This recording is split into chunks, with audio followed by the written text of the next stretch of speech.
Hi friends, ఈరోజు vlog వచ్చేసి వంకాయ ఆలుగడ్డ కర్రీ. ఓకేనా? అయితే ఈరోజు నేను సింపుల్గా ఎలా ప్రిపేర్ చేస్తానో నేను మీకు చూపిస్తూ కర్రీ అనేది చేస్తాను. ఓకేనా?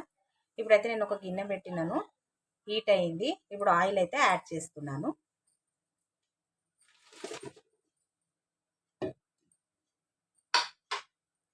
ఫోర్ స్పూన్స్ ఆయిల్ అయితే యాడ్ చేస్తున్నాను.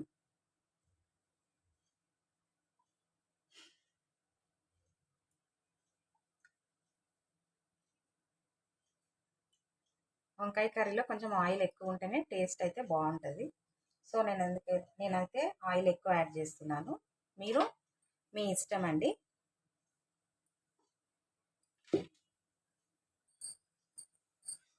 ఆయిల్ అయితే హీట్ అవుతుంది. మనం ఆనియన్స్ అయితే వేసుకోవాలి. ఆనియన్స్ మంచిగా ఫ్రై అయితే చేసుకుందాం. ఇప్పుడు ఆనియన్స్ అయితే మంచిగా ఫ్రై అయినాయి.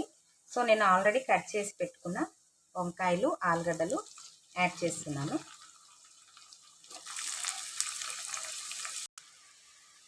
ఇప్పుడు యాడ్ చేసుకున్నాం కదా ఆలుగడ్డ వంకాయ. ఇప్పుడు ఒకసారి మంచిగా కలుపుకొని ఒక 10-15 మినిట్స్ ఆయిల్లో అయితే మంచిగా ఉడికించుకోవాలి. ఓకేనా? ఉడికించుకున్న తర్వాత మనము స్పైసెస్ అనేది అయితే యాడ్ చేసుకుందాము. ఇప్పుడు కొంచెం మూత పెట్టి ఆవిరికైతే ఉడికిద్దాం. ఇప్పుడు వంకాయలు ఆలుగడ్డలు ఒకసారి మనము మంచిగా మిక్స్ చేసుకుందాము. ఆయిల్లో అయితే మంచిగా ఆలుగడ్డ వంకాయ అయితే చాలా మంచిగా ఫ్రై అయ్యింది. ఇప్పుడు మనము టమాటా, కల్లెమాకు, కొత్తిమీర, 2 పచ్చిమిర్చి యాడ్ చేసుకోవాలి. వేస్తున్నాను 2 టమాటాలు, కల్లెమాకు, కొత్తిమీర, పచ్చిమిర్చి. ఇప్పుడు ఇవి కూడా కొంచెం సేపు మనము ఆయిల్లో అయితే ఉడికించుకుందాము.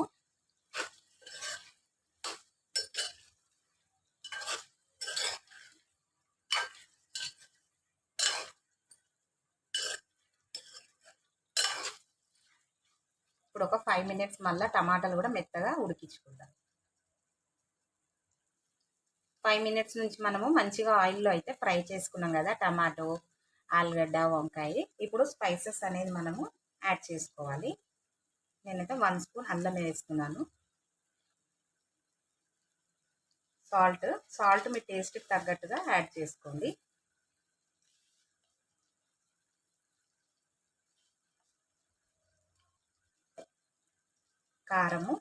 కారం కూడా మీ టేస్ట్కి తగ్గట్టుగానే యాడ్ చేసుకోండి.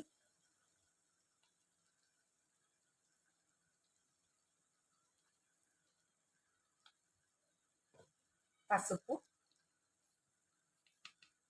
1 స్పూన్,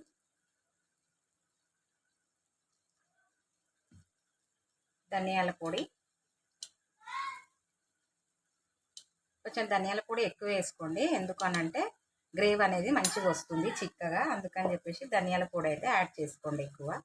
నేను 3 స్పూన్స్ వేస్తున్నాను. అండ్ కొంచెం కొబ్బరి పొడి ఒక చిన్న 3 స్పూన్స్ వేస్తున్నాను. ఇప్పుడు ఇవన్నీ వేసుకున్నాం కదా. ఇప్పుడు ఇది అనేది ఒకసారి మనం మంచిగా మిక్స్ చేసుకొని ఒక 5-10 మినిట్స్ మళ్ళీ ఆయిల్లో మంచిగా మెత్తగా ఉడికించుకోవాలి. ఆ తర్వాత ఇంకేమన్నా ఉడకకపోతే అప్పుడు వాటర్ అనేది యాడ్ చేసుకొని కంప్లీట్గా మనము కర్రీ అనేది కంప్లీట్ చేసుకోవాలి. ఓకేనా? సింపుల్గా ఇట్లా చేసుకుంటే కొంచెము తినడానికి బాగుంటుంది. ఎక్కువ మసాలాలు లేకుండా. అంటే ఇది రొటీన్ డైలీ. ఇప్పుడు ఆఫీస్కి వెళ్ళే వాళ్ళం ఉంటాము, కొందరు మసాలాలు తినే వాళ్ళు కూడా ఉండరు కదా. సో మనం ఇట్లా చేసుకుంటే ఇష్టంగా తినొచ్చు. అందుకని చెప్పేసి నేనైతే ఎప్పుడు ఇట్లానే ప్రిపేర్ చేస్తాను. ఎప్పుడన్నా స్పెషల్ డేస్ అట్లా ఉంటే మసాలా వేసి కర్రీ అనేది ప్రిపేర్ చేస్తాను. ఇప్పుడు ఇట్లా మంచిగా మనం మిక్స్ చేసుకున్నాం కదా. ఇంకొక 5 మినిట్స్ అన్నా 10 మినిట్స్ అన్నా కొంచెం మనము ఉడికించుకుంటే టేస్ట్ అనేది బాగుంటుంది. సో అందుకని చెప్పేసి నేనైతే ఆయిల్లో అయితే ఉడికిస్తున్నాను. ఇప్పుడు 5 మినిట్స్ నుంచి నేను ఆయిల్లో మంచిగా కర్రీ అయితే ఉడికించినాను. చూడండి, ఒకసారి మిక్స్ చేద్దాం. చూసారు కదా, మంచిగా కొంచెం వంకాయలు, ఆలుగడ్డ, టమాటా మంచిగా మెత్తపడ్డాయి. ఇప్పుడు మనము గ్రేవీ కావాలి కదా. సో అందుకని చెప్పేసి కొంచెం వాటర్ అయితే యాడ్ చేసుకుందాం. కొంచెం ధనియాల పొడి, కొబ్బరి పొడి వేస్తే ఇట్లా గ్రేవ్ అనేది చిక్కగా బాగుంటుంది, వస్తుంది కూడా కర్రీకి. ఓకేనా, అందుకని చెప్పేసి నేను ఎక్కువ వేస్తాను. ఇప్పుడు వాటర్ అయితే యాడ్ చేసుకుందాము మన కర్రీకి తగ్గట్టుగా. ఇంకా కొంచెం ఉడకాలి కదా, సో నేను అందుకని ఒక గ్లాస్ వాటర్ అయితే యాడ్ చేసుకున్నాను. ఇప్పుడు వేయాల్సినవి ఏమీ లేవు, అన్నీ వేసేసినాను. ఇప్పుడు కంప్లీట్గా కర్రీ అనేది మనము ఉడికించుకోవాలి. కర్రీ ఉడికిన తర్వాత నేను మళ్ళీ మీకు చూపిస్తాను. ఇప్పుడు మన కర్రీ ఎక్కడ దాకా కంప్లీట్ అయిందో ఒకసారి మనము చెక్ చేసుకుందాము కలిపి. చూసిరు కదా, ఎటువంటి మసాలాలు లేకుండా సింపుల్ అండ్ ఈజీగా నేను ఎట్లా చేసినానో చూడండి. మీరు కూడా అందరూ ట్రై చేయండి. ట్రై చేసి మీ టేస్ట్ ఎలా ఉందో కామెంట్ చేయండి. ఓకేనా, గ్రేవీ చూడండి ఎంత మంచిగా చిక్కగా వచ్చిందో. ఆలుగడ్డ చెక్ చేసుకుందాం. ఆలుగడ్డ కూడా మంచిగా ఉడికిపోయింది, వంకాయలు కూడా మంచిగా ఉడికిపోయినాయి. ఇప్పుడు నేను స్టవ్ ఆఫ్ చేస్తున్నాను. ఓకేనా ఫ్రెండ్స్, మీరందరూ ట్రై చేసి మీ ఫీడ్బ్యాక్ అనేది నాకు కామెంట్ సెక్షన్లో తెలియచేయండి. Thank you for watching.